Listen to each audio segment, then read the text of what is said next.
Hello, I'm so excited to be making this announcement video. This is my yearly announcement video for Mary Shelley May. Last year I took a small little hiatus. I did still encourage people to read some Mary Shelley. I did read some Mary Shelley myself, but this year I'm back with Mary Shelley May. We've got a bingo board. We will have a group read.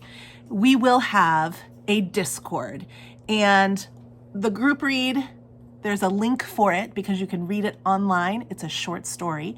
And the Discord, there's a link for it below because I want you to talk with me about Mary Shelley. Some years there's a lot of people who really get into this, and some years there's just me, and all of that is okay. My whole goal in this Mary Shelley May thing is just to read Mary Shelley and invite you to do the same. I love Mary Shelley. I love Mary Shelley's writing. I love her life story. I love what she did for women. And yeah, here we go. It's Mary Shelley May. Let's do this. So I'm not going to show you a bunch of books today, but I am going to show you the grid, the bingo board. You will be participating in Mary Shelley May if you read anything by or about Mary Shelley this month. End of story. But if you want a little guidance, or if you want to gamify it, or if you want to do what I will be doing, here are some prompts to guide you. First of all, I'm going to look in that center right there. It says Mortal Immortal by Mary Shelley. This is a short story. I read this last year. I'm really wanting to read it again, but I'd love to read it in combination with some of you and have a discussion about it. But it is highly readable. It's a little bit like a fairy tale, in my opinion. It's a little bit like a fantasy. It's definitely more fantasy than science fiction. It's a little bit political because what by Mary Shelley isn't political, but mostly it's just a fantasy, and it has some things to say about being alive. And I really, really, really want you to read this with me. So Mortal Immortal by Mary Shelley is our group read, and we will have an official channel in the Discord to discuss it. If it seems like people are interested, I'm happy to do a Zoom discussion for that as well. But we will see. We will see. Again, this is for May. So I'm posting this in April, so you have plenty of time to prepare. You can find Mortal Immortal in printed bind-ups of short stories and things by her. But there is also just a link below because you can read it online for free. Then let's go ahead and go through the rest of the prompts. So we've got a biography of a Mary Shelley contemporary. She lived from 1797 to 1851. And so that's a huge time span. Like, you could technically include Jane Austen as a contemporary. You could include Charlotte Bronte, Emily Bronte, Charles Dickens. There's a lot of people you could include as a contemporary. And you don't have to stay in England. You can go Edgar Allan Poe, Nathaniel Hawthorne. You go any way you want. Emily Dickinson. So many people were contemporaries. So probably this is like a free pass for a classic, a contemporary of Mary Shelley. You might find the biography that I just recently read of Carolyn Lamb to be very, very interesting. There is also Mad Mary Lamb, which is a totally different person, but the same last name, which you might find incredibly interesting. There is the biography of the Porter Sisters by Devney Looser, which you might find very interesting. You know, there's a million different ways you could go with this one. Have fun with it. Sir Walter Scott comes to mind. Like, so many people. Then Something written by Mary Shelley.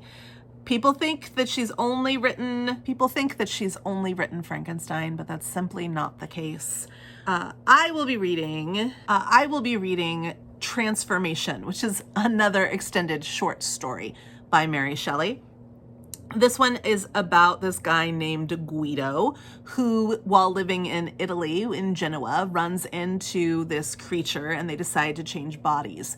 And they have an appointed time when they are going to return their bodies. But the misshapen creature does not return at the appointed time. And so Guido finds himself stuck in this misshapen body. I don't know where it goes from there. I don't want to know, but I am excited to give this one a read.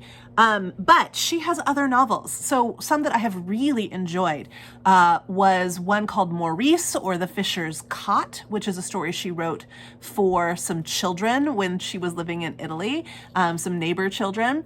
And it's really, really wonderful. Another book that I read by her that I enjoyed that is a little bit twisted was Matilda, which is, or Mathilde? Is it Mathilde or Matilda? I don't remember, but that one is about a girl who at a very young age is separated from her father, and when they are reunited, she realizes that her father has an attraction to her.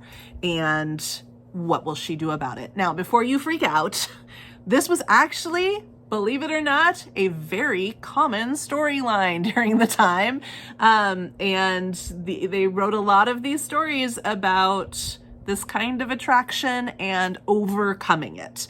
You can read a whole lot of essays, I did, about why this story was very popular, why people kept telling these stories over and over again, why Mary Shelley might have tried her hand at such a story, and what it's really about. Because think of it as an allegory, not as realistic fiction. So there's that one. And then there's also L'Adore, which I have not quite made my way through, but I will someday. L'Adore, which is also sometimes published under the title The Beautiful Widow. It's the second to last novel that she ever published. There is also Valperga, which I have read, which if you want a challenge, I present to you Valperga. This is a historical fiction set in Italy, and it was not easy to read. And then what I read last year was The Last Man, which is a really well-known book by her. I believe it's one of her, maybe even be her second most well-known book after Frankenstein. And it is an apocalyptic book that is set in a kind of London and thinks very heavily about the monarchy and politics and things like that. There are a lot of other short stories that she has written that are often published either in bind-ups or individually. Of course, if you've never read Frankenstein, or if you want to read it again, or maybe you have only read an 1830s version of it, not the 1818 version of it, whatever, there's Frankenstein. But there are so many other things by her that you can read beyond Frankenstein.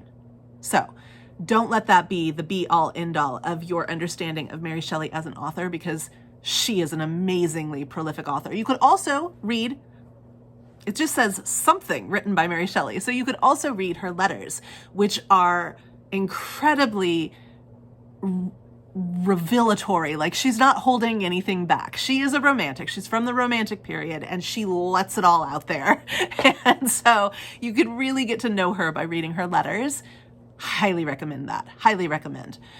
So something written by Mary Shelley. One or more poems by one of the Romantics. So you could just do a Google search for who are the Romantics. In fact, let me do that now and let me throw some names at you, because you'll be like, oh, okay. I will be reading a book of a collection of poems by Christina Rossetti, but you could read Samuel Taylor Coleridge, Lord Byron, Anna Letitia Barbald, Hannah More, Percy Bysshe Shelley, John Keats, William Wordsworth, William Blake, Matthew Arnold, John Clare. The lists go on, and you could read quite a variety of kinds of poetry. I think the Brownings might also fit within the Romantic poet, but don't Don't quote me on that. Then a novel inspired by Frankenstein. A novel inspired by Frankenstein. This could be a novel. This could be YA. This could be science fiction. This could be a graphic novel. There's all sorts of options out there for you. I've read a lot of really great ones in the past. We've talked about Mortal Immortal. I encourage you to watch a film adaptation of Frankenstein.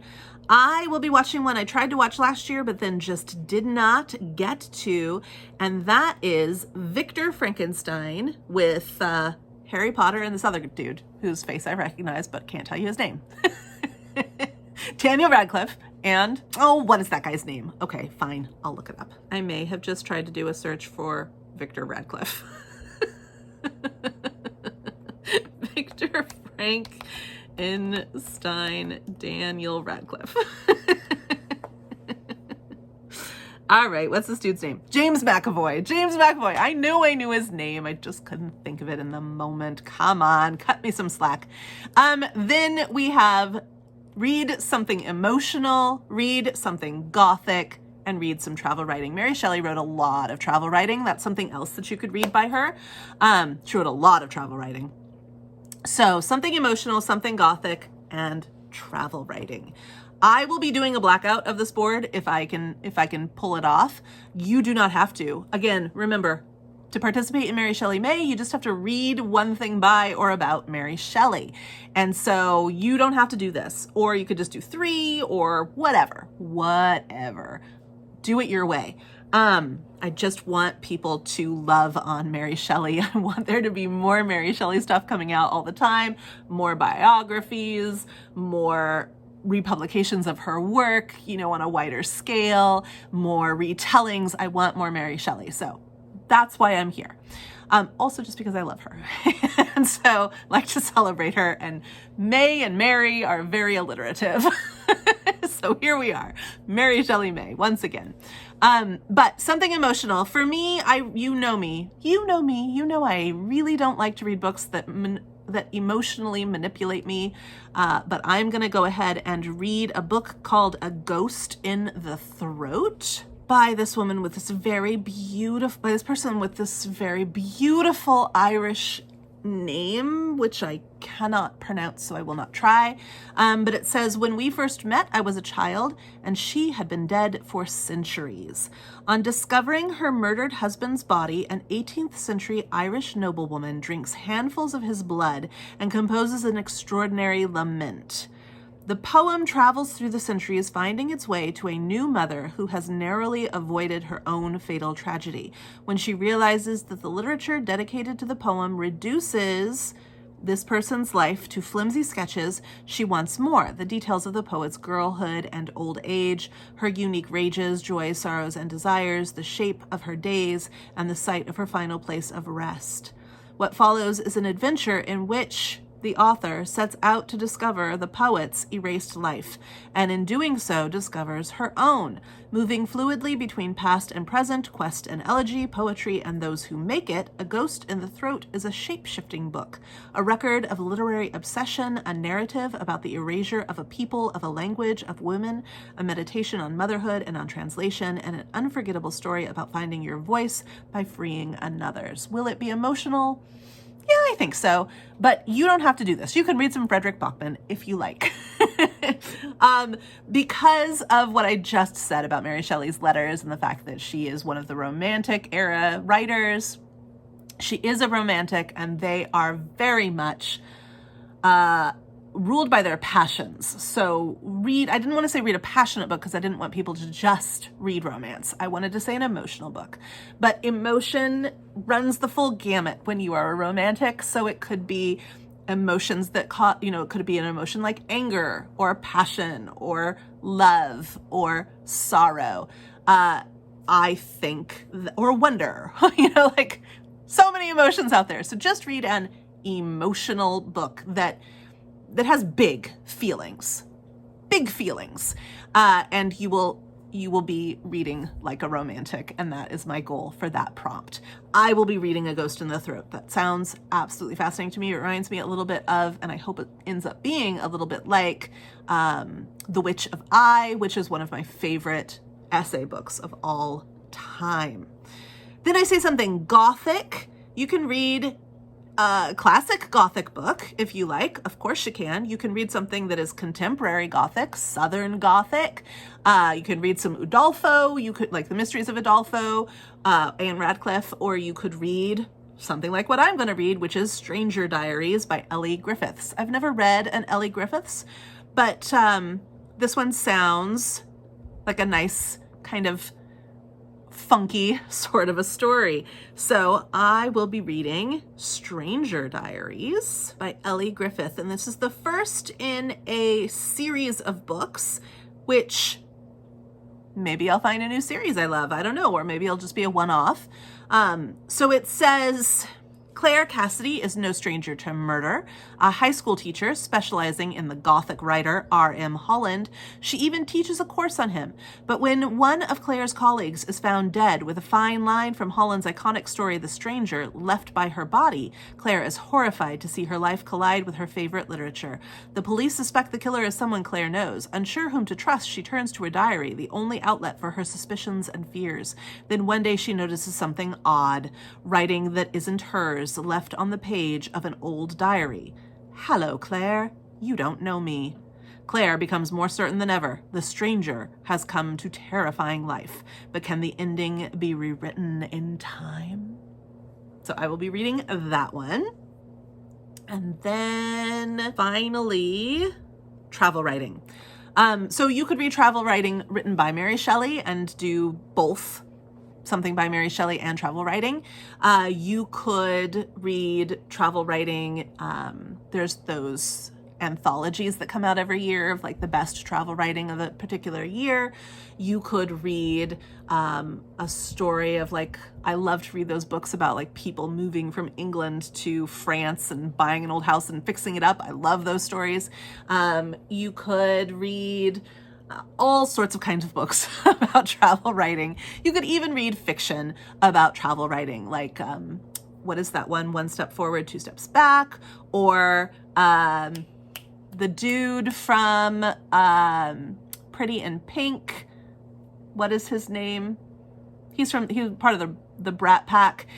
He just released a couple of years ago a book that I did not highly recommend at all and would not highly recommend now, but you might be interested in reading it. His story of walking along the Camino Trail with his son.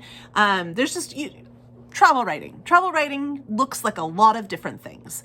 And you can read travel writing from Mary Shelley's time period or from our time period and anything in between. Yeah, Mary Shelley May. Here's the bingo board. I'm very excited and I would love for you to join me, even if you're just a little bit excited. If you have never read Frankenstein before and you would like to do a buddy read of Frankenstein with me, I could easily be persuaded. I did just recently reread it, but I never tire of reading Frankenstein, ever.